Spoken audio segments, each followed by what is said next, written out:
Donc, passons maintenant au sujet suivant, à savoir commençons plusieurs sujets à la suite sur l'univers Star Wars. Premièrement, nous sommes aujourd'hui, au jour de l'enregistrement, le Le 6 mai, 6. donc 2 jours après le jour Star Wars, le 4 mai, où Disney Plus a fait en sorte de se mettre aux couleurs Star Wars, en plus d'une nouvelle annonce d'un film dont nous parlerons bientôt, à savoir qu'ils ont sorti l'Ascension de Skywalker 2 mois plus tôt aux États-Unis. Et bon, en France, nous l'avons que, bien sûr, si vous avez Canal+. Il y a eu le premier épisode des behind the scenes qui s'appelle le Disney Gallery, je crois. Donc en français, c'est, je crois, juste Making of ou un truc comme ça. Sur Mandalorian, donc 8 épisodes de Mandalorian, 8 épisodes de Making of. Le premier était centré sur les réalisateurs. Donc on peut peut-être commencer par ça, et puis après on parlera du final de Clone Wars, mais très vite fait, puisqu'on a fait un épisode centré sur ça avec Jules. Jules, je sais que tu l'as vu hier soir, le truc sur le Mando. Perso, moi, j'ai trouvé ça cool. J'aurais peut-être apprécié qu'il commence par le premier épisode sur les origines de la série, comment c'est venu, comment Jon Favreau en est venu à cette idée-là et comment il a créé l'équipe. Mais si je devais retenir un truc, tu vois, c'est déjà Deborah Chow, je la trouve, tu vois, elle disait, enfin, elle, quand elle arrive sur le plateau, c'est vraiment, elle est à fond, elle tourne son truc en 2-2, c'est hyper rapide, elle sait exactement ce qu'elle veut et tout. Donc pour moi, c'est une bonne nouvelle pour la série Kenobi, puisque exceptionnellement, pardon, la série Kenobi sera entièrement réalisée par la même réalisatrice, alors que normalement on change. Et donc c'est Deborah Chow qui a eu le job. Mais sinon, c'est surtout que Dave Filoni, moi j'ai vraiment apprécié son intervention. Il parlait de Last Airbender sur le show sur lequel il travaillait avant. Son passage, enfin, disons sa formation en dessin, et puis là il est passé après sur Clone Wars, donc en modélisation, et puis après en live action avec Mando. Et je pense qu'il deviendra progressivement un bon réalisateur, et ça peut devenir un réalisateur Star Wars, parce que c'est vraiment un geek. Mais le truc à retenir, enfin que moi j'ai retenu, c'est vraiment que Jon Favreau, pour moi, c'était le Kevin Feige de Star Wars. Il n'était pas là en tant que scénariste qui avait écrit le truc, il était autour de la table, enfin assis devant la table, avec les réalisateurs autour, et il parlait comme un producteur exécutif qui faisait peut-être le travail de Kathleen Kennedy, quoi. Il était là, il disait oui, moi j'aime recruter des réalisateurs comme ça parce que le talent et tout. Enfin, il parlait vraiment comme quelqu'un qui gère Lucasfilm, tu vois, ou peut-être pas tout Lucasfilm, mais tu avais l'impression qu'il avait une vision, tu vois, des séries et qui maintenait le truc. Il était là à côté des réalisateurs quand ils tournaient pour leur tenir compagnie et tout. Et ça faisait pas tellement le gars qui a écrit le scénario, et ça faisait plus je prends les choses en main, et je me dis que peut-être il pourrait être au niveau de Kevin Feige, parce que Kathleen Kennedy, c'est une très bonne productrice. On a vu qu'elle a fait du bon travail avec les films de Spielberg et tout, mais elle connaît pas l'univers Star Wars, et on voit que des fois ça pêche un peu, quoi, notamment sur les derniers films. Donc je pense que Ouais. c'est peut-être le truc à retenir. En tout cas, moi, c'est ce qui m'a marqué, que Favreau pouvait avoir un potentiel chez Lucasfilm, quoi. Ouais, non, sur ce premier épisode là avec les différents directeurs, enfin avec les équipes de direction, ce qui ressort, c'est ces équipes. Donc enfin il y a cinq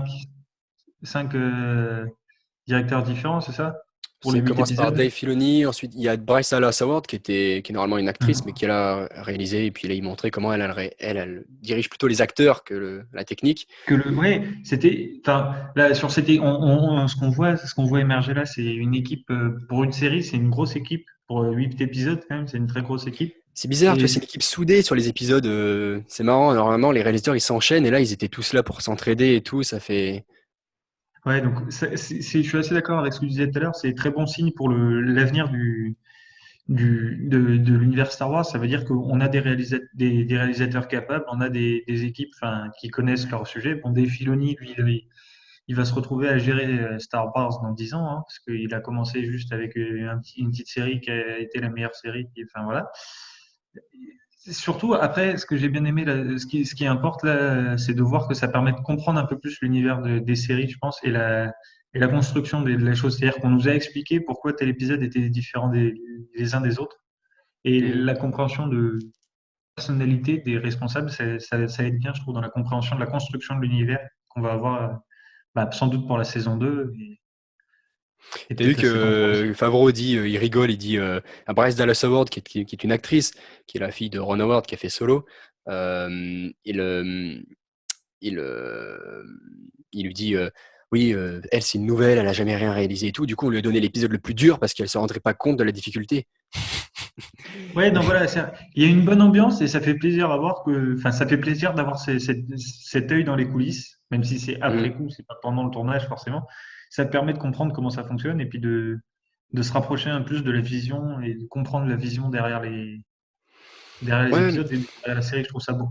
il disait qu'il y avait des défis techniques, parce qu'ils ont tourné avec une nouvelle technologie qui s'appelle le Stagecraft. Bon, tout ça, c'est expliqué. Mais ce qui est intéressant, c'est qu'il disait que les réalisateurs, pour diriger les acteurs et pour réaliser au niveau des scènes, ils avaient toujours Dave Filoni et Jon Favreau, qui étaient les producteurs du show, pour leur expliquer qu'est-ce qui pouvait ou pas rester dans l'univers Star Wars pour les cadrer.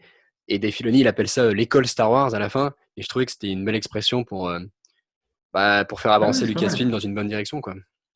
Ouais, ouais, c'était pas mal. Et je pense que ouais, c'est le docu-série, c'est une belle édition pour un 4 mai. Ouais. Bon, vite fait, sur la dernière édition du 4 mai, c'est le final de Clone Wars. Ouais.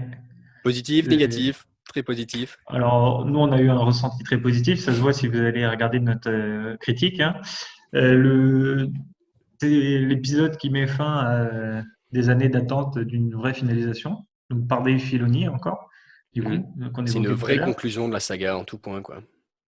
Voilà, donc je sais pas quoi dire, parce que sinon je suis reparti pour 15 Bah, minutes en c'est une fait. série qui est centrée sur un capitaine clone et une jeune Jedi au début. Et si on connaît Et un qui peu se finit. l'univers des préquels Star Wars, on sait que bah, à la fin, il y a l'ordre 66, qui est l'ordre donné par Palpatine aux clones d'assassiner les Jedi pour avoir trahi la République. Et on apprend à les aimer, les personnages. Les clones, ils sont vraiment humanisés tout au long des 7 saisons. Et tous les clones, bah forcément, se retournent contre Ahsoka. Et en plus, on est dans une intrigue où Maul est sur Mandalore, avec la sœur de Satine, qui était l'ex d'Obi-Wan. Donc il y a toute une intrigue, mais au-dessus de tout ça, il y a quand même l'Ordre 66. Et c'est épique pendant le début de la conclusion, donc le duel entre Maul et Ahsoka et tout ça. Et après, c'est C'est vraiment dur à la fin. tragique et c'est dur, mais c'est une belle, très belle fin. Voilà. Et à regarder, si vous aimez l'univers Star Wars et que vous avez vu que le Noir, c'est vraiment, faut le finir. Évidemment. Et par contre, on disait dans l'épisode d'hier avec Jules Faut le finir, Sacha. que il n'y a pas besoin de regarder toute la saison. Si vous voulez juste finir, le dernier arc, les 4 derniers épisodes peuvent être regardés comme un film. Note-le. Petit On a conseil le d'Antoine. moqueur qui ne connaît rien à Star Wars, excusez-nous. Pas trop utile. Ouais. Et puis la toute fin, la dernière scène, Jules, c'est très symbolique avec un certain personnage qui revient, une lame bleue. Ouais, ouais, c'est. Non, là, on va pas vous spoiler, mais si vous Non, finissez par le regarder, surtout pas. Surtout pas. Antoine, s'il te plaît, reste concentré. Reste Non, je viens de le sérieux. noter en plus, hein. Non, ouais, je sais pas quoi dire. À part que c'est une vraie fin et qu'on a une compréhension de l'univers et des personnages qui est juste plus accentuée avec ces 4 derniers épisodes. Et que celui-là, mais vraiment, c'est vraiment le clou du spectacle et ça marche très bien. Et puis une belle amélioration graphique. Les graphismes sont très beaux, l'éclairage a vraiment changé. C'est vraiment, on passe de la première saison à celle-là, c'est pas du tout la même série, quoi. C'est Ouais, non. magnifique. Et puis c'est très très lié au film et au reste de l'univers Star Wars avec notamment la série Rebels. Donc bon voilà, c'est bon, Et ça c'est une belle pourra série peut-être. et une très belle histoire pour les fans de l'univers. Qu'est-ce que tu allais dire?